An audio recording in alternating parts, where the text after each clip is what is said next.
அன்னை தமிழுக்கு முதல் வணக்கம்.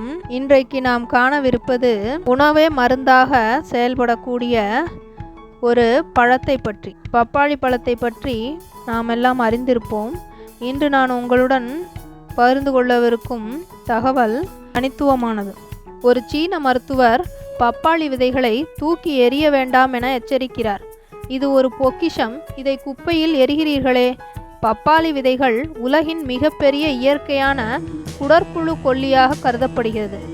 நான் உங்களிடம் விரைவாக ஒரு கேள்வியை கேட்கின்றேன். நீங்கள் சமீபத்தில் எப்பொழுது உங்கள் உடலில் குடற்புழு நீக்கம் செய்தீர்கள்? நாய்களும் பூனைகளும் இதை வருடத்திற்கு ஒரு முறை செய்கிறது. நீங்கள் எப்போது செய்தீர்கள்? உலக அளவில் கோடிக்கணக்கான மக்கள் உருண்டை புழுக்கள், கொக்கி புழுக்கள், ஊசி புழுக்கள், நாடா புழுக்கள் போன்ற குடற்புழுக்களோடு இருக்கின்றனர் என்று மதிப்பிடப்படுகிறது. நல்ல செய்தி என்னவென்றால், ஒரு நல்ல குடற்புழு நீக்கியால், குறிப்பாக பப்பாளி விதைகளால் இவை அனைத்தும் எளிதாக வெளியே தள்ளப்படுகிறது. இந்த காணொளியில் நான் உங்களுடைய குடலில் இருக்கும் ஒவ்வொரு இறுதி ஒட்டுண்ணி வரை வெளியேற்றுவதற்கு 2 எளிய சக்தி வாய்ந்த செய்முறைகளை தருகிறேன். இதன் சிறப்பம்சம் என்னவென்றால், நடைமுறையில் இதற்கு எவ்வித செலவும் இல்லை.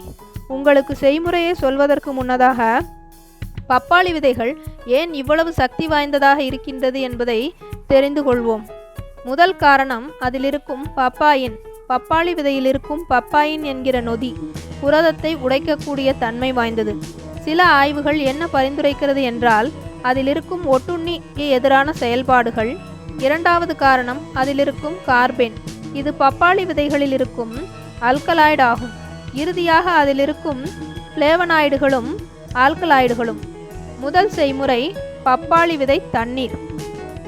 ஒரு கோப்பை வடிகட்டிய குடி தண்ணீரில் ஒரு மேஜை கரண்டி பப்பாளி விதைகளை சேர்த்து நன்றாக கலக்க வேண்டும். பப்பாளி விதைகளுடன் கூடிய குடிநீரால் ஒட்டுண்ணிகளை எதிர்ப்பதை தாண்டி சில நன்மைகளும் கிடைக்கும்.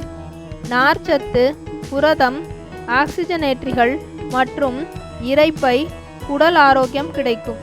இதை எப்படி எடுத்துக்கொள்வது? சிலர் தண்ணீரை குடித்துவிட்டு விதைகளை முழுங்கி விடுவார்கள்.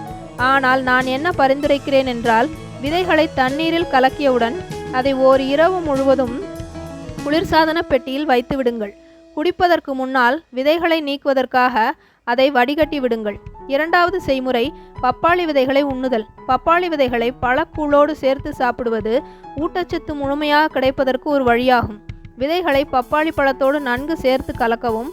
பப்பாளி விதைகளை சற்றே காரமும் கசப்பும் சேர்ந்த சுவையாக இருக்கும். இதை இப்படி உங்களால் உண்ண முடியவில்லை என்றால் அதற்கு ஒரு தீர்வு இருக்கிறது.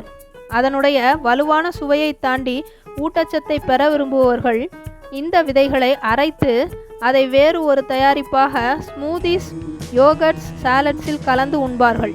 குடல் புழுக்களை, ஒட்டுண்ணிகளை எதிர்த்து போராடுவதற்கு இந்த பப்பாளி விதைகளை கொண்டு நான் காட்டிய செய்முறை உங்களுக்கு பிடித்திருக்கும் என்று நினைக்கிறேன். பிடித்திருந்தால் இதை விரும்புவதற்கோ உங்களுடைய நண்பருடன் பகிர்வதற்கோ சப்ஸ்கிரைப் செய்வதற்கோ மறக்காதீர்கள். இனிவரும் ஆரோக்கிய குறிப்புகளையும் தொடர்ந்து பாருங்கள். அதுவரை ஆரோக்கியமே உங்களுடைய மிகப்பெரிய பொக்கிஷமாக இருக்கும்.